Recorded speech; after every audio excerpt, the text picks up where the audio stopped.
Don't miss the Can-Am Holiday Volleyball Showcase, North America's premier men's volleyball event.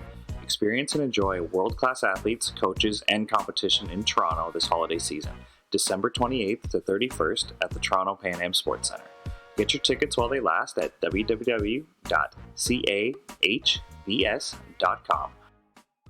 Hello, everybody, and welcome to another episode of Passing Dimes. Really excited for today's guest, as usual, but this one, we're really going to pick his brain and see what's going on because he's got quite the resume. So, already, he's played for the youth national team. He's played for our junior national team twice. He was with the B team last year and even got to go with the A team to Japan. Still in university, so he started off at Sask, and now he's a proud member of the Trinity Western Spartans, and they'll be in town at the Can-Am Showcase happening December 28th to 31st in Toronto. So, please welcome to the show, Derek Epp. Derek, thanks for doing this. Hey, thanks for having me. So let's kind of lead into the Can-Am. So looking at Trinity's first semester, you guys are very solid, off to a good start. How are you looking coming into this holiday tournament? Everybody healthy and ready to go? Yeah. Well, we have a few nicks up here and there. Nothing too serious, but we're all really excited. Looking to hopefully keep rolling with some momentum we built in the first semester and see if we can see how we fare against the top teams in North America. Now, with your resume, have you had a chance to either go down to the NCAA or have NCAA teams come up to you and play against them? Is there a different style that the Americans bring? I actually haven't played against any NCAA teams before in my career, but I think a difference that I've seen just in video is with the ball, actually, and the difference in the different tactics you can exploit and use, I guess, to your advantage with the Molten as opposed to Macassa. So it's going to be interesting to see what happens when we use like a neutral ball. I believe we're using the new Macassa ball, which would be new for both of us. So it'll be interesting to see kind of what tactics come out of there is most effective. Yeah, a lot of the NCAA guys we're talking to are saying that the Molten is very friendly for spin servers, where they expect to both float serve a lot more and receive a lot more floats. With you being a star setter, does that affect the setting game at all, or is it mostly the serve and pass game when you change balls? I think for sure it can affect the setting game a little bit, depending on how much your team's in system and how well your team's passing. For sure, the Molten is very friendly to spin servers, so guys can go back and rip on balls and find a fairly high level of consistency with it. So if they're torquing on balls and we're out of system, it definitely changes how you approach the game as a setter and what your objectives are going to be.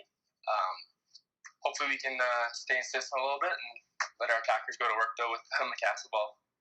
Now, again, when speaking to a bunch of NCAA players and coaches, it looks like they're all familiar with Trinity, and it's actually a big reason why some of them are coming, because they just know they're going to get quality games. And obviously, McMaster, Alberta, and Ryerson have earned good reputations too, but how does it feel to kind of be one of the main squads that they know they're in for a battle when they play you guys? It feels really good. It's kind of it's nice and affirming that they think highly of us up in Canada as well. And there's always talk about, like, from non-volleyball players, like, oh, who's stronger, like the U.S. or Canada in volleyball? And it usually, like, it kind of comes down to, well, the top teams from both can compete with each other at a high level. So I'm excited to see kind of how that's all going to play out with the top teams from both nations being able to go at it. Now, obviously, Ben Josephson, he double booked himself with being a coach with the women's national team, and I believe he's going to be at the Olympic qualifiers. So does that affect the dynamic with you guys at all? Like, who's going to be taking the first chair for you? And does that, obviously, losing Ben Jo's not a good thing, but how do you think that'll affect the squad as a whole? Well, for first chair, I believe, from what I know, I think Ben Ball and Adam Schreimer, our two assistants, are going to be, I think, maybe co-chairing it a little bit. It'll be a different feel for sure. Ben Jo's one of the best coaches in the nation and in North America.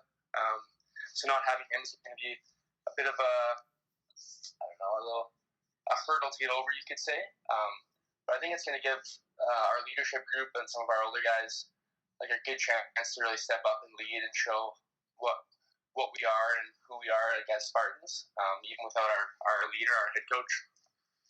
Now, again, with you guys coming from the West and being a big bill for a lot of teams, it looks like you've added a couple games. You guys are going to visit Brock and McMaster after the event. How many guys do you plan on bringing? It looks like everybody's going to get some meaningful playing time. Yeah, I think we're bringing, I don't know for sure, but I believe we're bringing everybody on our roster. Now, with Adam transferring from a player to the coach, he didn't seem that sympathetic to the guys, where he says Nationals is 3 games in 3 days, so it's just kind of a dress rehearsal for that. But from a player's perspective, how are you kind of planning to play 3 games at the Can-Am, but then also go to Brock and play MAC twice? I guess the trending thing with Kawhi right now with load management, is that a concern for any of the guys, or are you guys just excited to play some new competition and get ready for the second semester? I think we're definitely excited for some new competitions, some new faces. We usually don't get a chance to see McMaster until the national tournament most years. As far as load management, our coaching staff does a really good job at making sure that we're all being tracked and our loads are being tracked and we're all jumping the appropriate amounts for whatever injuries we may be nursing. So I'm not too worried about the load management side, just because we have so many knowledgeable people kind of designing our program, you might say. So Nice. So obviously a little bit of a takeaway with Benjo not being at the coaching symposium. So I was hoping you could kind of give us a look behind the curtain, where we've had Elser and Adam on the show, and they've said good things, and even Jen Cross, who's only worked with him in the summer with the women's national team. Seems anyone who's in the gym with Benjo comes away just with him being one of their favorite coaches. What influence has he had on your playing style and how you've developed? The biggest influence of any coach I'd say I've ever had. Also probably my favorite coach that I've ever worked with. But one of the biggest things biggest takeaways from working with Ben as opposed to other coaches is, it's going to sound maybe a little strange, but like how he views you as a person, not as an asset. You're not a number that he's using to win games. You're not a statistic that he's manipulating to win games. You're an individual. You're a friend. You're a part of the family. You're a meaningful individual to him as a person, more so than just a volleyball player. I think that makes a huge difference for individuals wanting to be coached by him and wanting to learn from him, and being able to really take away the information, because he knows it's known around the country how much he knows about volleyball, probably some of the most of any coaches there, but really being able to dive in and take away as much info as you can from him, I think mainly comes from how much he cares about you as an individual. Nice. And is there anything you can share what practice looks like? One of my favorite parts about talking to Jesse Elser was he talked about it's a brotherhood, but when you're in the practice gym, like, you're not afraid to get after guys, not afraid to maybe talk through the net or just try your best. That, like, when the drill is on, people are ready to fight. So how do you guys manage that with the brotherhood off the court, but when it's game time, everybody's doing their best to win? Yeah, for sure.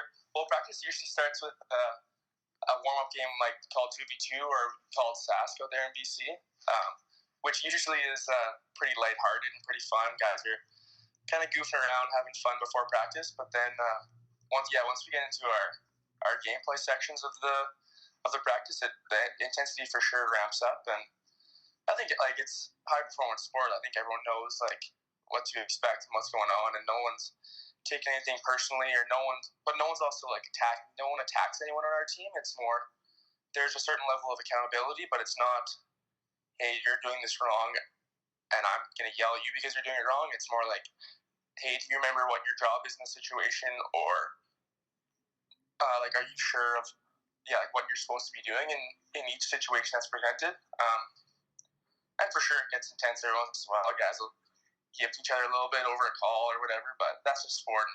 We all love each other still, and after practice, it's back to normal in the therapy room, chilling. So with you starting your post-secondary career actually at a different school, was there anything that stood out at Trinity with the way their practices are, just based on the depth and coaching staff there? Not in a better or worse way, but just in a way that stood out that you're like, man, this is how Trinity does it, and I really like it. For sure.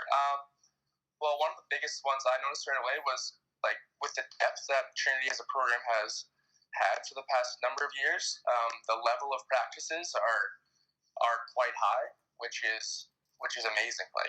That's the best opportunity you have to get better, is when you're practicing with and against the best players day in, day out, because you only have 2 matches a week. So if you can play against a team who's pushing you day in, day out at practice, then that's going to give you even more opportunity to refine your skills and refine your mental game.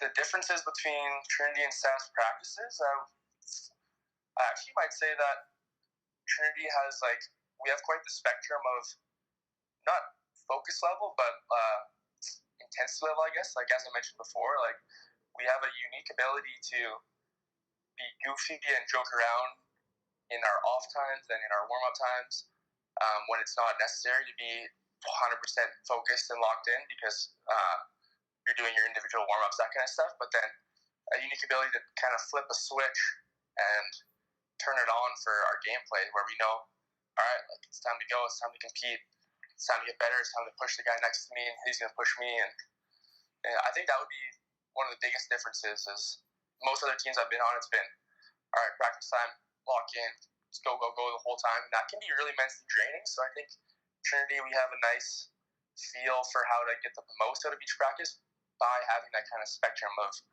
intensity. Nice. So for you growing up and attending the University of Saskatchewan to start your career, just fill us in because you're our first guest from Sask. What's it like the high school level there, would you say? How did you help with your development through high school and club? And actually, the first question is, when is your club season? Because in Ontario, we start September and go all the way till Nationals, obviously. But BC and Alberta, I believe, are January starts. Are you guys a January start as well? Yeah, I believe so. I think usually we would have our tryouts would be at some point in December, and then teams would be selected early January, and then start training probably mid to late January. Nice. So looking at your bio here, I mean, obviously you played Western Canada Summer Games and you made the youth national team. So most of your development could be credited to Saskatchewan. What was it like growing up there? Obviously there's players being pumped out of there, but it's not very talked about very much. So what was your club experience like? What's kind of the depth of talent when you were coming through? Yeah, I think it's definitely, talking to guys on our team, we have guys from Manitoba, BC, and Alberta. I get the sense that it's definitely maybe a bit of a different kind of template for volleyball and development because Saskatchewan, for some reason, is just such a big football province that football and volleyball, the seasons in high school, run side by side. So you can't really do both. So a lot of the good athletes who would enjoy playing volleyball and learning how to play volleyball end up playing football. So this kind of it makes high school volleyball a little interesting. If you have a few club guys, you're going to be pretty set for the season, I guess. But I think it puts a premium, or not having as many athletes or volleyball players playing to make for good competition day in day out. I think it puts a premium on what you do as an individual and how much you get out of each training session, of each session with your coach, each video session, whatever it may be. How much do you really get from each of those sessions and from each of the people that you work with throughout your career? Because there are amazing coaches here in Saskatoon. Mark Dodd was my favorite coach growing up. I loved working with him, and we had a nice bond. And a lot of my development is credit to him, helping me with some individual sessions and helping me try and learn the game on my own. Because it's not we are in Alberta. We don't have 8-10 teams who are all competitive and could win provincials, let's say, for a given year. We usually would have one team in Saskatoon and one team in Prince Albert, and that would be the provincial final kind of year in, year out. You had to win the one game if you wanted to win. And so it was really important to suck as much out of the sponge as you could from every opportunity, every situation, every individual you came across with, because you weren't always in the middle of these crazy intense matches against high caliber teammates. Not that there aren't high caliber players out there, but I think as a whole there's maybe a smaller percentage in Saskatchewan due to the fact that we love football out here. Yeah, definitely. And I should clarify just for our listeners, I didn't mean to downplay what Sask was doing. I just meant to say that Trinity does things special, and we always like to see what's in their gym. But when you were at Sask, obviously the team was really competitive. And I believe just before you got there, they actually made the national semi, right, with guys like your brother and I think Zach Rempel and a few other guys on that team, right? So when you chose to go there, you were entering a competitive program, right? For sure, yeah, for sure. And the reason why I went to Sask my first year was to have the opportunity to play with my oldest brother, Tyler. He was in his 5th year when I was in my first year.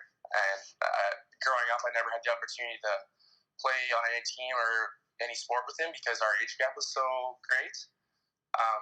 So when I was in the recruiting process, looking at our years may line up a little bit here. It was pretty exciting, and it was tough to turn down. Such like a, it sounds kind of weird to say, but like a life changing opportunity to be able to play with a family member at a high level at an institution was pretty unbelievable. Nice. And what led to the transfer? Like, what made you want to choose Trinity after completing a year? Mm-hmm. Well, my first year at SAS was awesome. Like we had a really veteran squad, so I learned a lot about what university volleyball is like, and I learned it pretty quickly. I got opportunities. I got nice playing time opportunities, so I could kind of figure out the volleyball world, but also the off court or like teammate dynamics. I learned a lot from guys like Tyler or Zach Rimple or Andrew Nelson, those kind of guys. And then I just realized kind of after that, looking at it, that Tyler was going to be gone. Like the reason why I went to SAS was to play with Tyler, and so he's going to be gone. He's out of the picture. And then I just looked at what's my best opportunity for my future volleyball development and my future volleyball growth. And it was really close between Trinity and SAS coming out of grade 12. And just the family dynamic was just a little too much, so I chose SAS. But then when I look back at it again, I thought there's no better place. I didn't even think of any other place other than Trinity. If I wasn't Trinity, I would have just stayed at SAS, kind of thing. Nice. And just to shift gears into some of your national team experience. So, correct me if I'm wrong, when you made the youth national team, that's a team that's selected at either the Canada Cup or National Team Challenge Cup. It might have been called at that era. But you basically were identified through your provincial team and then selected to a camp, right? Yeah. So it was through the NTCCs of my grade 11 year. And our show loves a good name drop. Who else would have been on that youth national team the first year you made it? The first year would have been like me, Jacob Kern, Pierce Sashenko, Dana Jima, Sebastian Lethbridge, Matt Maudsley, Jordan Pereira. Who else? Jesse was on that team. Jesse Elser. Joel Rudd was on that team. Shawan was on that team. Wow, so a bunch of guys who would go on to represent Canada even after this experience. So what was it like meeting those guys? And do you remember like one of the first practices when everybody was in the gym together? What was that like? Yeah, it was definitely interesting because I believe the team there was six guys from Ontario, 5 guys from Alberta, and then me, the one guy from SAS. So I remember the team was announced actually after the medal ceremony in front of like the fans that were remaining, and I was called up, and I remember looking around like, oh man, like these guys are all studs from like Alberta, Ontario. Like these guys are the real deal. I'm just this little guy from SAS, but not sure what I was doing. But the first practice was for sure intimidating for me, being the only guy from SAS and the only guy who didn't know somebody else on the team. Everyone else kind of had their buddies from their provincial teams, but everyone was super welcoming, and like it was Benjo, Dodds, and Carrie Mack were the coaches. So you can't really ask for a better coaching staff either. So it was nice that I had Dodds as a coach because he was like kind of my connection then before I met the other guys. Yeah, intimidating for sure. First national experience, like you get your Royal Canada T-shirts to train in, and you're kind of like, whoa, like this is the real deal now. But really exciting and a really good opportunity and experience. Nice, and you kept climbing the ladder there, but what I'm hearing from Thomas Soar and some other guys we've had on the show, VC likes to run their tryouts a little bit different, right? Like there's a ton of guys in the gym. You got Lionel and an army of stats people running around taking stats, making sure everything's like evidence-based, right? So when you went to Gatineau for your first tryout, was there just a different vibe there, or were you already pretty confident because you had that youth national team experience? It was a different vibe for sure. It's pretty intimidating for your first time kind of going there with you'll have the big name coaches walking around, taking stats. They all have their clipboards, and every once in a while they'll just like look down and write something down, and you're like, oh, I hope that was good, or that's not about me. But yeah, with the stats space for sure, less so for setters I think is intimidating, more so for passers and attackers. because there aren't that many stats that can really be tracked for setters. But it's intimidating for sure. But you also kind of take a moment and realize, like, oh, I'm in the Gatineau Training Center. Like, this is where the big guys train and play, and it's a pretty cool experience even just to be in the gym and to be put through drills from these coaches and being looked at and being evaluated from these coaches. Intimidating for sure, but it's also enjoyable and pretty cool experience. Now, would they share any stats with you? I'm just trying to think what they actually would chart on you if they're charting, maybe attaching your team's hitting efficiency to your setting style, if they're going to go that deep, or even charting how many one-on-ones you can get. Like, would they share any feedback of what this evidence-based, scouting proved? I don't. I'm trying to remember in the tryouts. I don't believe we saw any stats until the end of the tryout. I think they told you your stats in your exit meeting. Oh, okay. And I wasn't given any stats. I don't think I took any stats really for setters. Like, I wasn't giving hitting percentage or any of that kind of stuff. I think it was mainly passing and attack efficiency that was given for liberos and outsides. I'm trying to think if there's main ones for middles too, other than attack efficiency. I'm not sure, but it has been a few years since we did that. With the B team, I don't. Again, it's different being a setter and not having those stats given to me because they obviously didn't really use those to make their selections. But sorry, I'm kind of drawing a blank on that. All good.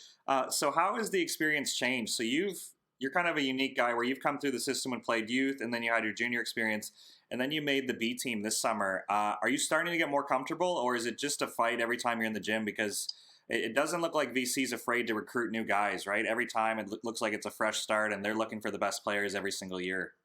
For sure, and I think that's just kind of the epitome of high-performance sport is they're looking for the 12 players or so, 14 players that give them the best chance to win games because at the end of the day, that's what the goal is to win games, is to qualify for the Olympics, is to develop players who can help you qualify for the Olympics in the future. So for sure, it's always intense. There's always a little bit of uneasiness or uncertainty of what's going on because there's lots of good players around the country and lots of guys come out and try out. I think every experience you go through though gives you a certain sense of self-confidence and self-belief that you've been through some things, you've seen some things.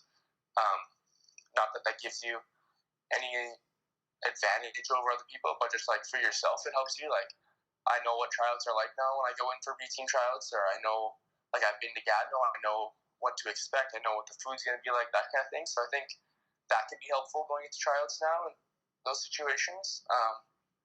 But yeah, like, nothing's really given to you. You got to earn everything every year. Nothing transfers over, so. Now, a few injuries this summer kind of shot some people up the depth chart. When did you know you would be traveling to Japan with the A team? I actually found out on the Tuesday night at around midnight, and then I left Thursday morning at 9. No way.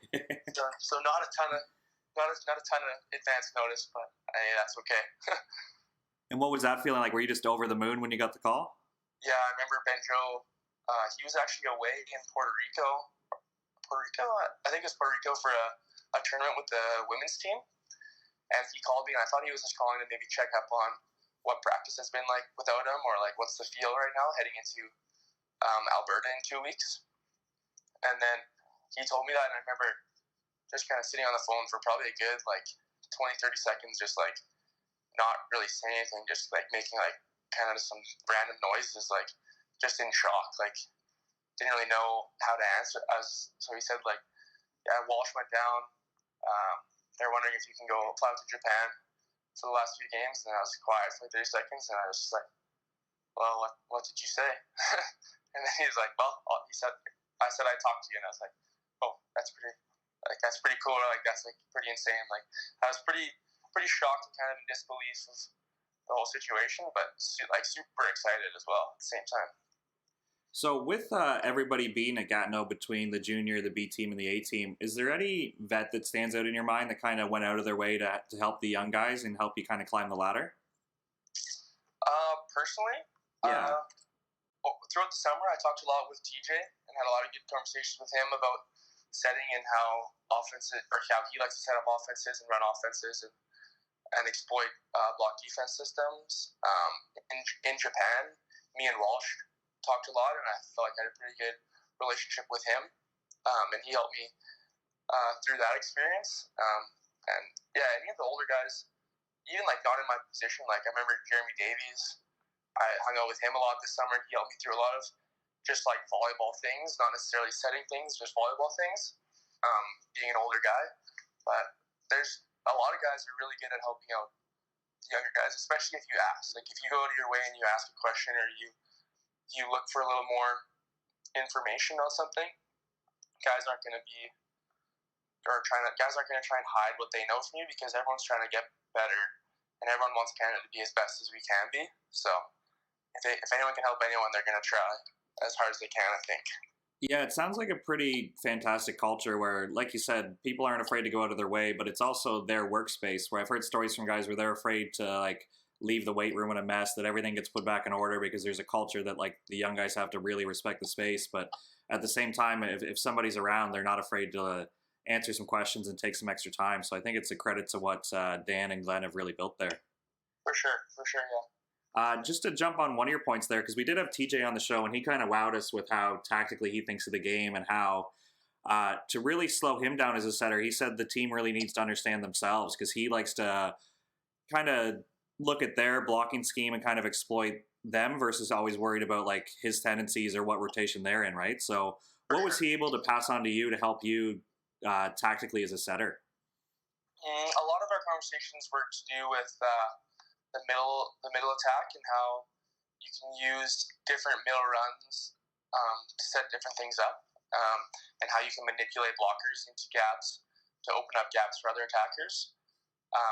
That was one of the things that I noticed a difference this summer with the national team as opposed to coming from Trinity, was the prevalence of the middle attack as opposed to the pipe attack. It's still there and it's still used, but it's not as Trinity. We love our middle pipe, like that's how we kind of base our offense, and that's what we kind of go from. But with the national team, it's a bit of a different style. It's a different feel with international play, because international middles are massive. Like they can stay on the ground, get a touch on a 50, and still be up on the pipe. So like a 50 bit is tough to execute over a Mazursky, for example. It's just the style changes as the athletes change, I believe.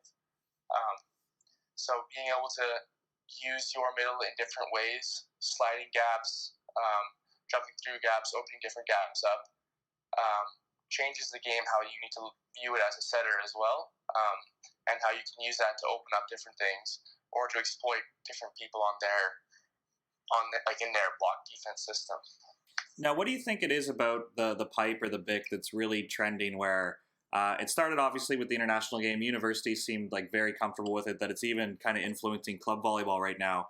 Is it just the fact that you're opening up a gap, and if it's run well, it's almost a 1-on-0, or what is like the fascination with a lot of people basing their offense on the fast back row?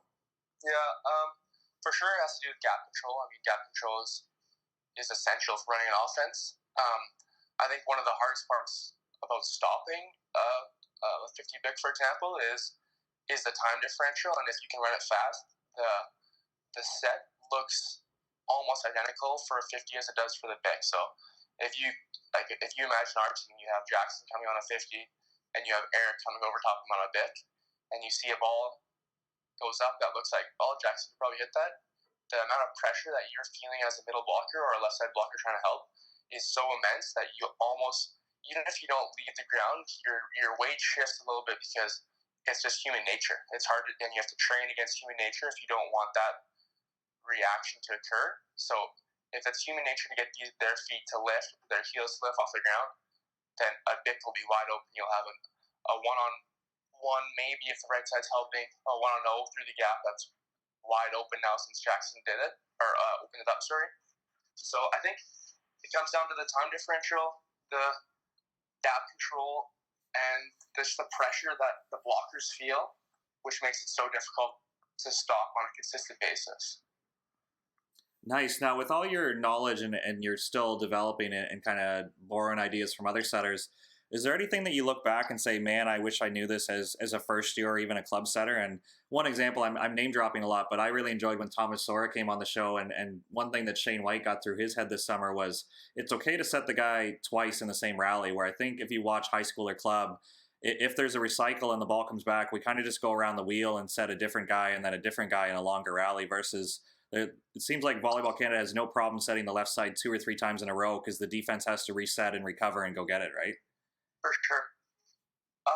Yeah, something I wish I knew when I was younger would still something I'm working on to this day, but it's just to always have a plan, always have an intent, always have a purpose to where you're setting and why you're setting it. So, for example, if someone after every set, if someone came up to you and said, "Why did you set that ball?" You should have a reason to back up why you made that decision. Which is really tough to go through a whole match like that. It takes an incredible amount of mental toughness and mental fitness.